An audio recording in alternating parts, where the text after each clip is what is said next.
Welcome back, guys. We are privileged to be joined by Miss Loftus one more time for our Week 12, Stress and Psychopathology. Stress is extremely related to our evolutionary history. It is one of the obviously oldest emotions, the oldest responses that we've had as hominids, as Homo sapiens. It is ingrained within us, and some of the stress we have is obviously maladaptive. So Miss Loftus and I are going to be going through sort of what the stress response is on a physiological level, the sort of logical reasons of why it exists. Okay, and let's just dive right into it. Let's sort of define what is stress in your opinion. Right, so stress is the reaction that our body has to environments that are not the most helpful for us. And we always like to think, of course, that the biology that we have and the structures of our organism are they're very similar to other organisms. And our brains have undergone much more change over the last couple million or couple 100,000 or even 10,000 years. Or even 100 years. So we sort of like to say that our bodies haven't quite caught up to where our brains are, Right. haven't quite caught up to our environments of being in settled civilizations or having the technology available to us that we do. So the stress response is sort of, you use the word maladaptive, not useful to us as much anymore. In the past, and I'm saying a long time ago in the past, it would have been useful to us in dangerous situations, such as being presented with a conflict with something that's about to eat us or something that's about to kill us, like a wild beast, for example, or someone... Tigers, absolutely. And so you can say more about the actual physiology of that stress response, but what we run into the problem of today is we aren't presented with those life-threatening situations of something about to eat us quite as often as we used to, in fact, very rarely. So that stress response is still induced in our systems by things that are only mildly stressful or not quite life-threatening, but still, I keep using the word stressful. Miss Loftus, let's talk about right now really the reasons for why we get stressed out. What is going to be beneficial about stress? And how can we relate this to what we've learned before? Okay, let's start. Stress is all about sugar. What? Really? It's all about sweet things. Seriously. It's about the diversion of glucose. And we learned earlier that glucose is in the body metabolized into a certain molecule called adenosine triphosphate. Or ATP. Or ATP. And we know that ATP is utilized in the body by essentially just taking off that third phosphate right there, by just cutting it off. And what happens is I remember using the analogy of one of those firecrackers, those Chinese firecrackers where you pull two strings and there's just like a pop, okay? And that's releasing a whole bunch of energy. So in a stressful situation, where do we want the energy to go? Right, so I imagine if I were presented with something that were dangerous to me, I would not want to be around. Physically dangerous. Or, emotionally dangerous too. I wouldn't want to be around that. So I would imagine that the energy resources that I have, I would want them diverted to a place that would allow me to leave that situation very quickly. And Right. in our case, that would be our muscles. Right. So, yeah, to be honest, when you're stressed out, you can probably run more quickly. Imagine a time when you were really angry. Maybe you were really upset at your mom. Maybe you were really upset at your brother, your sister. Maybe you were upset at one of your friends. You really feel like you could fight them in some ways. You know what I mean? You really feel like you just want to run away. And in actuality, physiologically, there is more energy being diverted to your muscles. But here's the problem. It comes at the expense of other things. Right. So where now do we not need resources in this situation? Right, so one sort of system that doesn't really need to be a part of our, what we call fight or flight reaction, would be our digestive system. It's very common for your stomach to just stop doing whatever it's doing, put it on pause, while you're engaged in this high stress situation. Who needs to be activating the smooth muscles inside of our digestive tract, in our colon, in our small intestine, who needs to be digesting the curry we ate earlier in the day or the sandwich we ate earlier in the day when we need to get the heck out of there because there's a giant beast about to attack. There's a tiger about to attack us. Not sure about tigers, but instead, so our hearts really need a lot of resources in order to pump faster, to get the blood and oxygen to our muscles so that we could move quickly. And what other system is not going to be given those resources? Immune system. Of course. Who needs to be worrying about fighting a cold right now when, again, we need to get the heck out of there, when we need to fight? And these consequences, this balance in the amount of sugar that is regulated in different ways in the balance of the sugar in our bodies is seen in the stress response. It's seen in the long-term effects of stress. We can see that people who are chronically stressed out have a higher prevalence of autoimmune conditions. An autoimmune condition is where your own immune system attacks your own body. Auto meaning, self, okay? And immune obviously referring to the immune system and the white blood cells of the immune system. So there's interestingly, the digestive system and the immune system are the two systems that we think about right away, okay? But there's actually a part of our brain, too, the parts of our brain that get more glucose and parts of our brain that don't. So we need the parts of our brain, we need short-term memory, okay? When you're actually stressed out, your short-term memory can be a little bit better. We need to remember exactly what's happening so we can make the right decisions. We do not need to, however, be converting that short-term memory into long-term memory. That is the job of a small region of our brain that's actually shaped like bullhorns. It's called the hippocampus. Mm-hmm. And its job in the brain is responsible for converting short-term memory to long-term memory. Again, glucose is diverted away from that area of the brain. And we know that in studying the brain, we had this sort of phrase called use it or lose it, and when you take resources away from parts of the brain and you don't use them as much, they would have a tendency to atrophy. And in Dr. Sapolsky's work, he studied baboons and other primates that are chronically stressed out. He dissected their hippocampus. He looked at the neuronal structures, the microstructures of these neurons, and found that these neurons are pretty atrophied. Okay? They're not working correctly. And then we ask ourselves, does this apply to human beings? And the answer is yes. When we look at the brains of people who have post-traumatic stress disorder, which I give an entire lecture on, and you're going to hear a lot about it, we can see a reduction in the size of the hippocampus. That there's actually less volume here that we look in this brain structure. Because what has occurred is that these neurons have atrophied.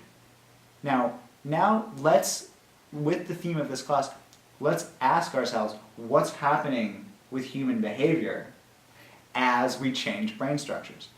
What is our hippocampus responsible for? Again, converting short-term memory to long-term memory. But what happens under surgical stimulation when when an electrode stimulates the hippocampus? We get into what's called a dissociative state. Say more about that. Thank you. So I would say, what is a dissociative state? A dissociative state is, it's hard to describe in words, but maybe you've seen someone who's dissociated. Maybe you've driven your car before. Maybe you've been doing an activity that you do all the time, and you kind of just stop thinking about that activity. You kind of daydream. It's kind of like when you see someone who's dissociated, they might be looking off into the distance. They're not in their bodies anymore. They're actually physically removed from their bodies. Now, whoa, how is this relating to stress? What the heck are you talking about, Andrew? Why are you talking about dissociation right now? We're talking about dissociation because stress causes a reduction in the size of the hippocampus, and we know that the hippocampus is involved with dissociation. What do people with post-traumatic stress disorder, what is one symptom that they might have? Well, a lot of the time they are dissociated. Is it beneficial for us in a very stressful situation to be dissociated? I would have to think about that one. I would say that short term, the reaction that we have with stress is it would be useful, but that is long-term implications would not be. So let me think about this. It is almost a philosophical concept, but let me tickle your Walk brain. you through it, yeah. Let me tickle your brain, Miss Loftus, just a little bit and say that in a lot of ways, it's like nature's last mercy for us. If you're getting beaten and thrashed and you are literally trying to survive, being dissociated could help you. It could help you survive, number one, and it would just make it easier for you to get through that situation. Perhaps because you're not in your body experiencing all the traumatic pain and disaster that is being rectified. Can you feel pain if you are no longer inside of your body? No. That's a question that we I mean, that is exactly. So these are a lot of implications of, of what stress is doing to ourselves. So what we just talked about, we talked about how stress is affecting the digestive system, how stress is affecting the immune system, how there can be a higher prevalence of different diseases. We see that people who have high stress jobs, such as those who are in the financial industry, who are trading stocks, who are constantly under pressure, who are constantly stressed out, die earlier. It is totally true, and it is a fact. So we need to, from your experience as a sixth grade teacher, as someone who knows really well the evolutionary implications of these things, of where stress has come from, how do you see your kids handling stress, and what are they doing that doesn't help them necessarily and does help them in a lot of ways? Sure. So the best example of a stressful situation that we have in the classroom is when my kids take a test. And I see a variety of different reactions to test taking. There are lots of kids who sort of take to being very fidgety when they're taking a test because they're really trying to focus. There are lots of kids who experience lots of distractions and have trouble focusing at all when they're taking a test. And there are also kids who are really able to sort of take this situation and run with it and aren't affected by it on a level that keeps them from being successful on our assessment of their knowledge. For whatever reason, the sitting down in a very quiet room with other people and reading a piece of paper and filling it out is very, very stressful. So I get stressed out when I have to take a test. And I do too. Most of us do. So what this ties back to the discussion that we had about mindfulness and how we are trying to sort of hijack the body's systems, natural systems of calming ourselves down in order to kind of overcome the body's natural reactions to stress. It sort of ties back to everything we've been saying, that our bodies have these processes within us. We just need to practice them and help catalyze them. I really love that word, catalyze, because one of the main topics in my talk is I talk about a potential treatment for post-traumatic stress disorder. And really this treatment is a catalyst. This treatment is the use of MDMA in the treatment of post-traumatic stress disorder. And what you might catch from my talk is that... Let's pick it up, be looking at Amy, and tell us what catalyst means, what the definition of the word is, Sure. okay? Sure. So turn towards Amy. Yeah.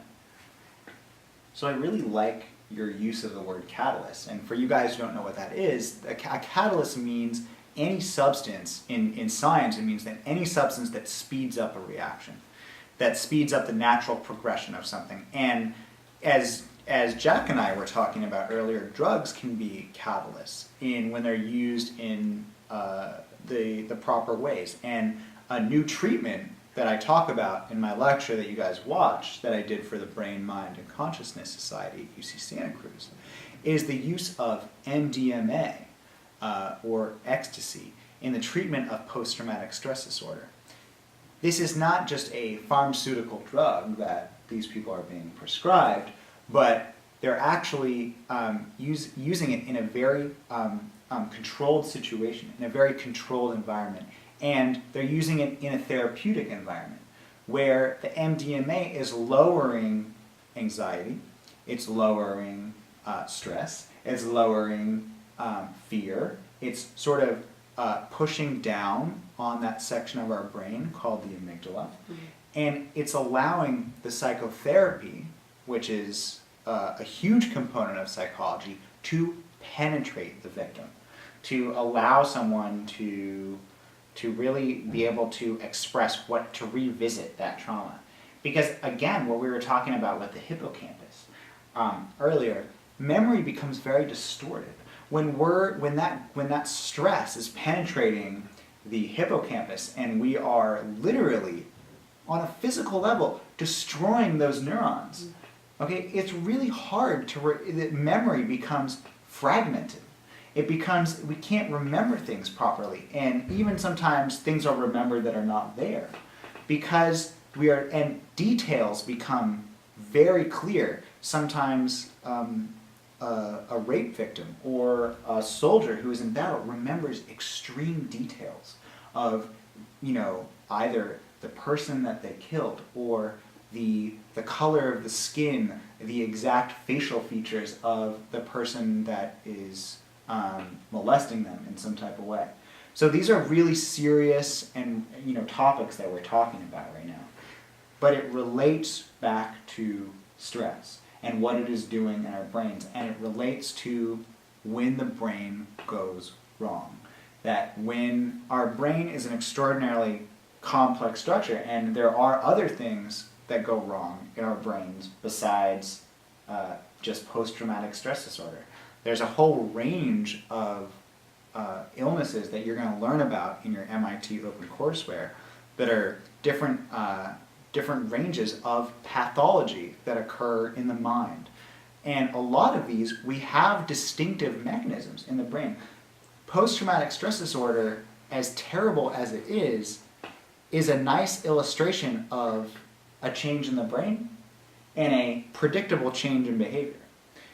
Whereas something like schizophrenia it's an extremely complex disease. There are not as distinct, predictable changes in the brain that we can see in people with schizophrenia. Of course, there's patterns, and you're going to learn a lot about that in your introductory psychology lectures that we have this week. But they're a lot different. There are a range of different disorders that we as psychologists have attempted to classify. There are personality disorders. Like we were talking about before, there's attention disorders that maybe some of your kids have in the classroom. There are different disorders of mood, like depression. And it is amazing how hard it is to understand these diseases. For example, we, as you looked in the pharmacology and the Brennan lecture, we studied how a certain type of drug works in the brain. We looked at selective serotonin reuptake inhibitors, how these drugs cause there to be an excess of serotonin in the brain, and that is supposed to help us be less depressed. It is astounding how many Americans are on these drugs currently, right now. And that is because we believe that the cause of depression is the lack of serotonin in the brain. Which is again an example of how we have simplified, as human beings, we want simple answers, of how we have simplified this illness into this one cause. We are now discovering that depression is a lot more complex than the lack of the lower concentration of serotonin in the brain. We are discovering that it has to do with perhaps our connectome, of how our neurons are connected in our brain. Literally, it has to do with our genetics. It has to do with the early childhood experiences, the experiences we've had in our environment. And so do a range of other pathologies we experience in the brain that are hugely influenced by our experiences in life and are hugely influenced also by our genetics. Moving forward, I want you guys to watch the TED Talk from the director of the National Institute of Mental Health. I'm not going to go through his TED Talk again, but I want you to tell me what the main messages of that TED Talk were. How does he compare his understanding of mental illness and the prevalences of mental illness to things like heart disease, things like more traditional illnesses that we have? How are they the same and how are they different? So from that, I want us to end from here, and I'm really, really happy that we're moving forward. Again, I want you to continue to talk about this specifically this TED Talk in your forum conversation questions. I want you to let Ms. Loftus's and my conversation inspire your conversations between you and your peers in your online pods. And let's continue to move through this material.